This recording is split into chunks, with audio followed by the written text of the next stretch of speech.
नमस्कार, सुप्रभात. मी आरती. आपण पाहताय न्यूज 18 मराठी, आवाज महाराष्ट्राचा. सकाळच्या पहिल्या बातमीपत्रात आपल्या सगळ्यांचं स्वागत. बातमी अत्यंत महत्त्वाची आहे. इस्रायल आणि अमेरिकेनं केलेल्या हवाई हल्ल्यात इराणचे सर्वोच्च नेता अयातुल्ला अली खोमेनी यांचा मृत्यू झाल्याचा दावा इस्रायलनं केलाय. मात्र इराणच्या परराष्ट्र मंत्र्यांनी हे सर्व दावे फेटाळून लावत खोमेनी सुरक्षित असल्याचं म्हटलंय. इस्रायली सैन्यानं खोमेनी यांच्या तेहरानमधील निवासस्थानावर आणि कंपाऊंडवर सुमारे 30 पेक्षा जास्त शक्तिशाली बॉम्ब डागले. उपग्रहाद्वारे मिळालेल्या फोटोंमध्ये हे सर्व निवासस्थान पूर्णपणे उद्ध्वस्त झाल्याचं दिसतंय. इस्रायली पंतप्रधान बेंजामिन नेतन्याहू यांनी सूचक विधान करत म्हटलंय की सर्व संकेत सांगत आहेत की हा हुकुमशहा आता आपल्यात नाहीये. इराणचे परराष्ट्र मंत्री अब्बास अराघची यांनी मात्र हे दावे फेटाळून लावलेत. खोमेनी सुरक्षित आणि जिवंत आहेत. देशातील सर्व उच्चपदस्थ अधिकारी आपापल्या जागी असून परिस्थिती नियंत्रणात आहे. इराणच्या सरकारी टीव्हीने खोमेनी लवकरच देशाला संबोधित करतील असेही संकेत दिलेत. इराणचे संरक्षण मंत्री अमीर नाजीरजादेह आणि IRGC कमांडर मोहम्मद पाकपोर यांचा या हल्ल्यात मृत्यू झाल्याची पुष्टी झाली आहे.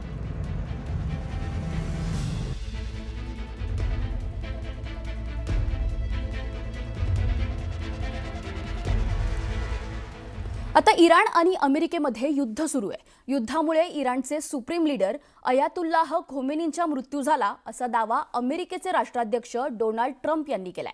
ट्रम्प यांनी सोशल मीडिया पोस्टमध्ये इतिहासातील सर्वात वाईट लोकांपैकी एक असलेल्या खोमेनी यांचे निधन झाले आहे. ते आमच्या ट्रॅकिंग सिस्टम पासून वाचू शकले नाहीत. ट्रम्प यांनी खोमेनी यांच्या मृत्यूला इराणच्या लोकांसाठी न्याय म्हणून वर्णन केलंय. ट्रम्प यांनी असंही म्हटलंय की इराणी लोकांसाठी त्यांनी देश परत घेण्याची ही संधी आहे. IRGC, लष्करी आणि इतर सुरक्षा आणि पोलीस दलांना आता लढायचं नाही आणि त्यांना आमच्याकडून प्रतिकार शक्ती हवी आहे.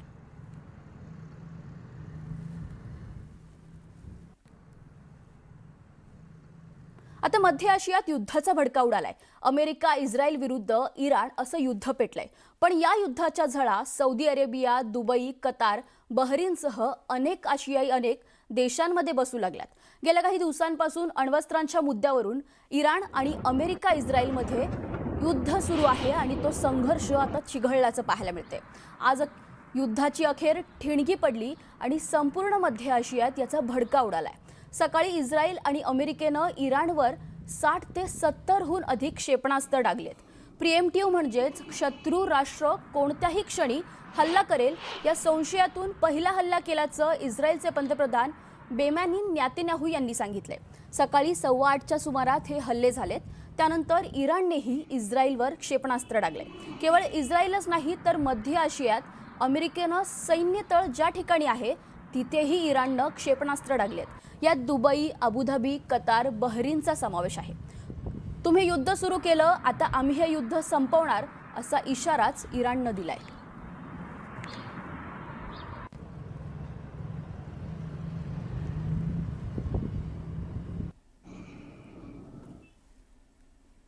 आता अमेरिकेच्या टॉम हॅक क्रूज मिसाईलनं इराणवर घातक मारा करण्यात आलाय.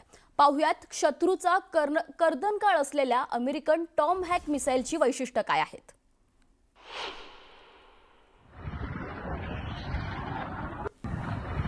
सबसॉनिक क्षेपणास्त्र, वेग आहे ताशी 913 किलोमीटर, वजन 1300 ते 1600 किलोमीटर, मारक क्षमता आहे 2500 किलोमीटर पर्यंतची. वैशिष्ट्य आहेत अण्वस्त्र वाहून नेण्याची क्षमता आहे. वैशिष्ट्य खास आहे की 98 ते 164 फूट उंचीवर उडण्याची क्षमता आहे. जमिनीवर मारा, पाणबुडीतून मारक क्षमता आहे. युद्धनौका नष्ट करण्याचीही यामध्ये क्षमता आहे.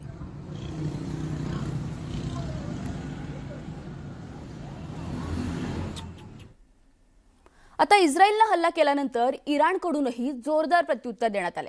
आता या हल्ल्याची काही दृश्य समोर आली आहेत.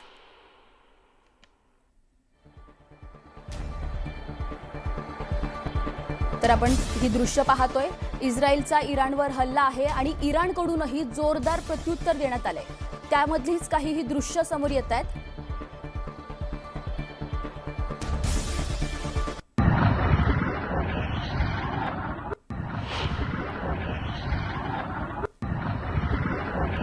आता अमेरिकेनं तेहरानहून मिसाईल डागल्याची माहिती समोर आली आहे, त्यामुळे नागरिकांमध्ये भीतीचं वातावरण पसरलंय.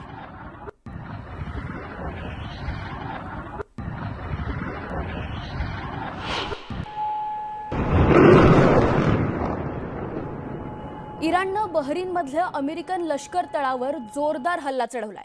या हल्ल्यानंतर स्फोटाचा जोरदार आवाज आल्याचंही पाहायला मिळालं. इस्रायलनं केलेल्या या हल्ल्यात इराणचं मोठं नुकसान झालंय. हल्ला इतका भयानक होता की सर्वत्र धुराचे लोट पाहायला मिळाले.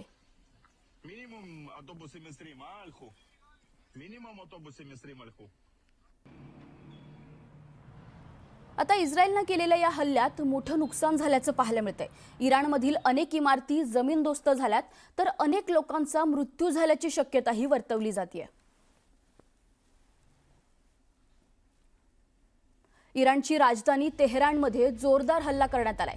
इस्रायलच्या हल्ल्यानंतर इमारतीचं मोठ्या प्रमाणात नुकसान झालंय.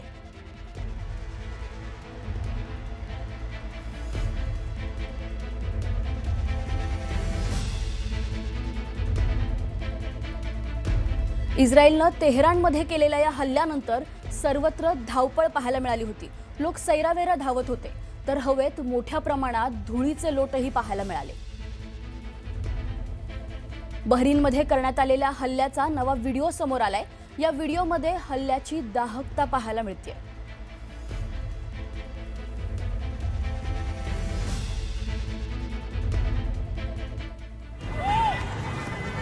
कतारची राजधानी दोहामध्ये अनेक मोठे स्फोट झाल्याचंही पाहायला मिळालं. अबुधाबीच्या विमानतळावरही हल्ला करण्यात आलाय.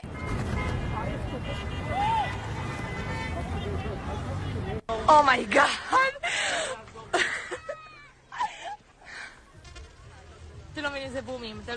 इस्रायल इराण हल्ल्याचे पडसाद दुबईतही पाहायला मिळालेत.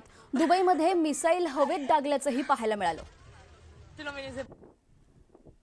इराक सीमेजवळील कुर्दिस्तान प्रांतातील कोहवेर इथं असलेल्या इस्लामिक रिव्होल्यूशन गार्ड क्रॉप्सच्या तळावर क्षेपणास्त्रानं हल्ला झालाय. अमेरिकेनं इराणचे लष्करी तळावर देखील हल्ले केलेत.